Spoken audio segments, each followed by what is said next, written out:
Hey, welcome to another Proven Sales Letter breakdown video. Today we're taking a look at a piece from John Caples.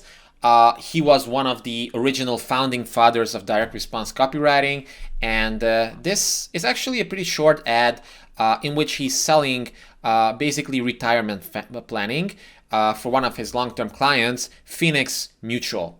So since this is actually the 70th episode of this series, so time flies so fast, let's just drink to that. Cheers, everyone. Thank you so much for following me throughout this challenge.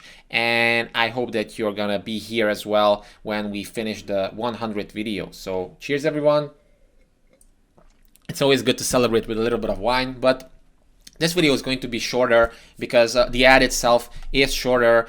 But it's still a great example of how timeless principles of persuasion and direct response copywriting still apply to this day to how people buy, actually. And even though this was written in 1929, so it's over 90 years old. Think about it, it's over 90 years old. There's like 3 generations if you think about it. It's still pretty relevant even to this day, and I think you could still sell retirement planning services with something like this today, obviously modified a little bit to today's business climate. But I used to work in a wealth management company as a business development manager, and I think this could probably pass for that as well. So let's see what's happening here. So John Caples wrote it. First of all, we have a big image of a man who's fishing. And what else? Like, this is the perfect symbol for retirement, fishing. It's like you see this older gentleman with a pipe in his mouth and a fishing rod. He looks relaxed. He looks happy. That's what most people, especially in those times, thought about retirement. Like, I'm going to have time to just spend more energy and more of my effort on my hobbies, things that I love, and probably many people like fishing. So this definitely conjures up the idea of retirement itself. So I think that the image does a great job of attracting attention. And then the headline is very simple. It just says, to men who want to quit work someday. And I heard the story that originally, this was a different type of ad, and then John Caples added this someday after swiping the same idea from another copywriter, because adding someday to the headline, it kind of feels like, it opens up some new possibilities, right? So to men who want to quit work someday. This qualifies people, the first little line. Quit work is obviously the main benefit, and someday it kind of paints the dream for people, but it doesn't really give away specifics. So it might mean within a few years, it might mean within a few decades even. So it qualifies even more people, and it just makes it a little bit more interesting, in my opinion. So I think that's a good idea here. And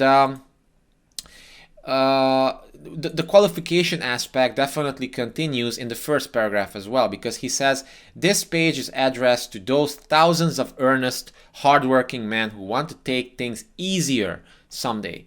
So it qualifies people. It also kind of caters to them, because by saying thousands of earnest, hardworking, this is what I call head nodding copy. So obviously, as people are reading this, they're gonna be like, oh yeah, I am a hardworking person. I am an earnest, hardworking man who wants to take things easier someday because I work so hard.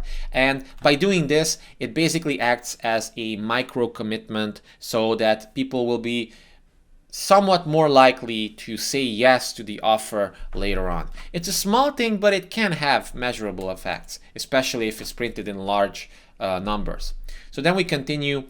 It tells how these men, by following a simple, definite plan, can provide for themselves in later years a guaranteed income they cannot outlive. So as you can see, the sentence structure is a little bit different. We would probably phrase this a little bit differently nowadays, but the message of it is still the same. It's like simple, definite plan. It's like a simple, easy, step-by-step process. People want simple, people want easy to implement, and then they want a guaranteed income that they cannot outlive. So this is the unique promise here. So if we remember Gary Bencivenga's Bencivenga persuasion equation, there he had a few elements of this equation. So it goes like that. In order to persuade something, you need to have an urgent problem, and you have to have a unique promise. You have to back it up with unquestionable proof. And then finally, you have to give people a user-friendly proposition. If you have these four things, then persuasion will happen, because at a most basic level, this is what people are looking for here, right? And this, like, a very similar thing is happening here. We have a unique promise, then we describe how it works, the uniqueness of it. It just, like, this part basically talks about how the product works. Okay, so it gives a little bit of value to people. It also teases it a little bit, but it basically describes the unique promise.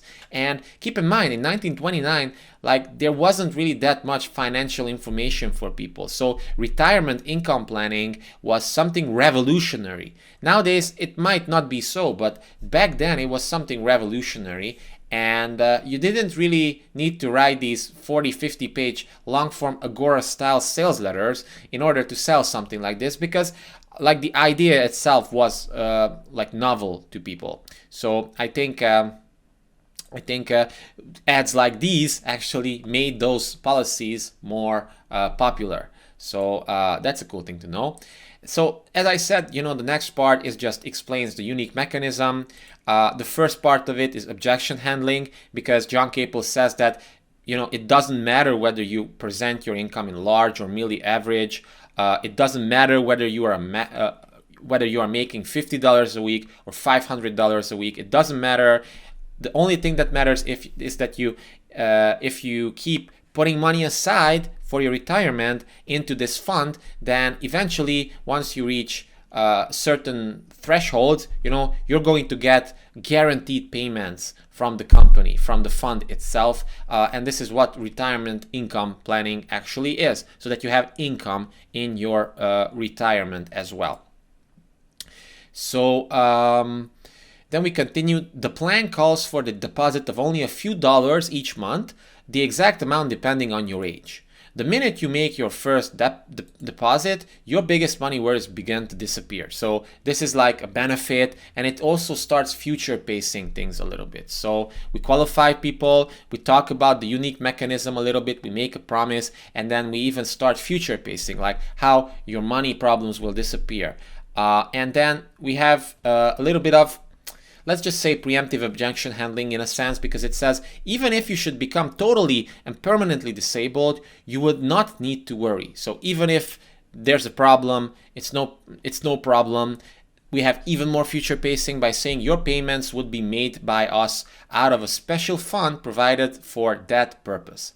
And not only that, we could mail you a check every month during the entire time of your disability, even if that disability should continue for many, many years, the remainder of your natural life. So it's kind of like a bonus. So you get, and it's the idea itself, like, I'm sure that you're noticing that it's very easy to grasp this big idea. It's like you pay money now, not too much, but a little bit, and then when you retire, or if you get disability or something, because back then it was probably more common than nowadays, then you're gonna get payments. Like, it's simple, it makes sense, and I think it definitely connected with people. Plus, as a bonus, you get even like disability payments, which probably was something pretty new at that time. Most policies probably didn't really have that. And remember, there wasn't always like Social Security, and there wasn't always like retirement income that even to this day, like in Europe, in France or Sweden or places like this, where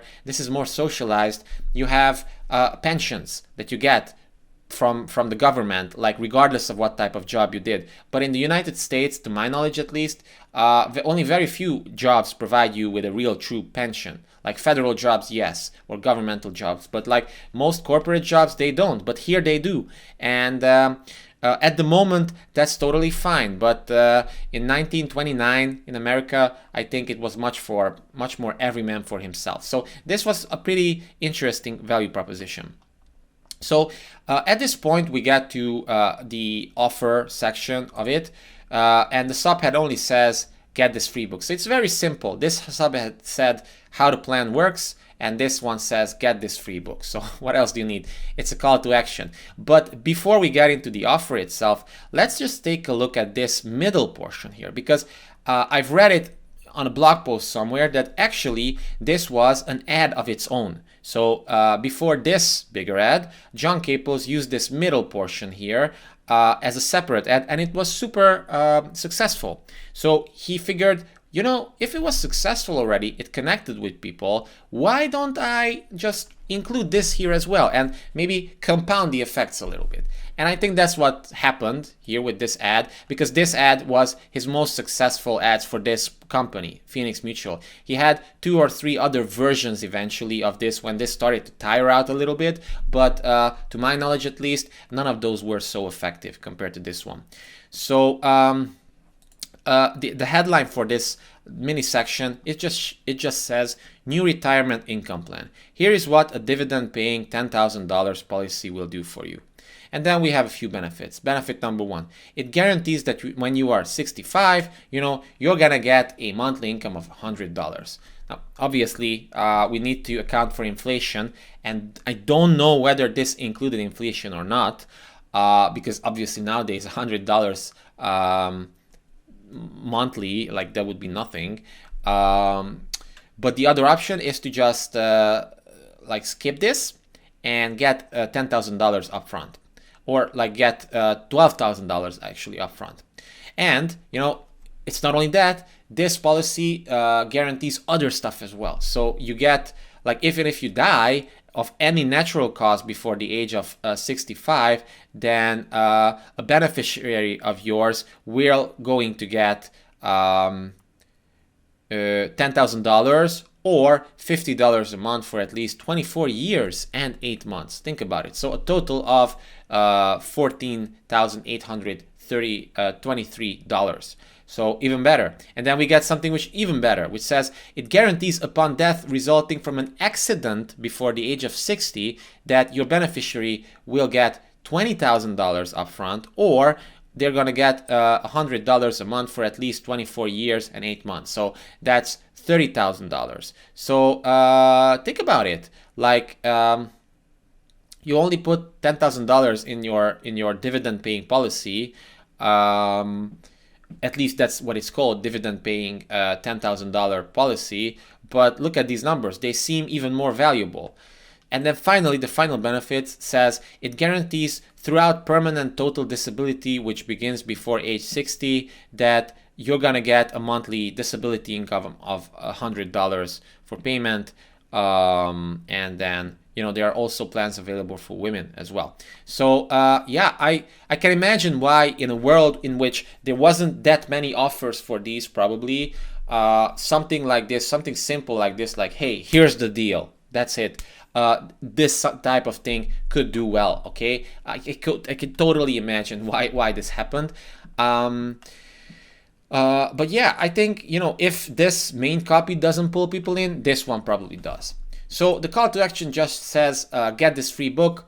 The Phoenix Mutual Company, which offers you this opportunity, is a $25 million company. For over 3/4 of a century, it has been helping thousands of men and women to end money worries. So this is proof, because we know even from the Bansi-Venga persuasion equation, you need an urgent problem. Well, here it isn't really that urgent of a problem, but like, let's just say the problem is that people are afraid about their retirement. We have a unique promise, which happens here. We have a little extra real estate dedicated to explaining the unique mechanism itself. And then we have unquestionable proof, which I wouldn't really call unquestionable, because it just says like this company is a $125 million company. But you know, it is what it is. It's still good enough. And it does a little bit of job. And then it says, but you're not interested in us. You are interested in what we can do for you. So notice how we're shifting back immediately after talking about ourselves. We're shifting back the conversation to the reader itself, because ultimately the most pleasant word in the English language for most people is you. I mean, not in the sense of you, but like talking to them, specifically, because they care about themselves, and you should definitely make sure that you don't talk about your company, because nobody cares about that, but instead you talk about how you can help people.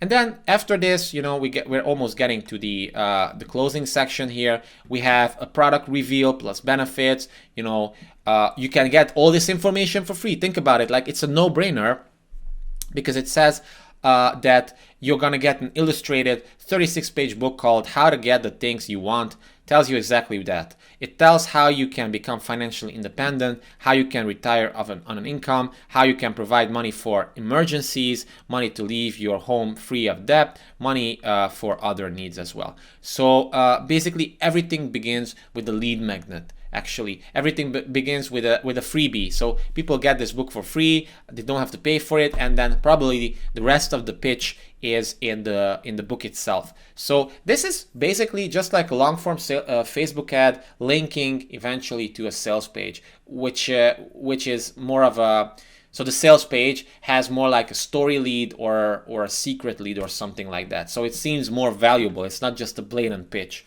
Okay, it's the same thing. And think about it. Nowadays we have these funnels like advertorial to sales page or Facebook ad to sales page, and the same thing happened 92 years ago as well. Just ad or advertorial to book, which is basically probably a sales page. So just so that you put it into context, okay?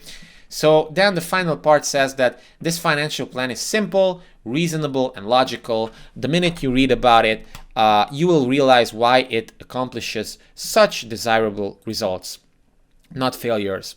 So, it basically, this part communicates that this works for everyone, and it kind of also acts as proof a little bit as well. And, after this part, we just have a little bit of motivational text by saying that, this is for people who, for hardworking, forward-looking people who know what they want and are ready to make definite plans to get it. So again, this is head-nodding copy if you think about it, because it makes people feel like, yeah, I'm a forward-thinking, I'm a hardworking person who likes to make definite plans and get what I want, right? That's the whole message here. And I think, in the beginning, you begin with something like this, head nodding copy, and in the end, you end with head nodding copy. So it's kind of like it's a full circle. So in the end, we say no obligation. Get your copy of the book now.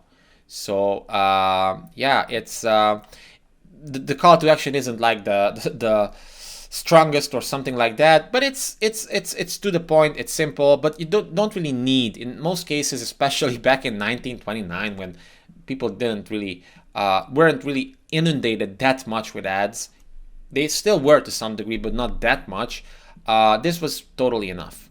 And then after the copy part itself, we have an authority build-up section, Phoenix Mutual Life Insurance Company, and an old school order form. Okay, so name, business address, home address. It's a little bit complicated. Again, it's outdated. This one definitely is outdated compared to today's order forms.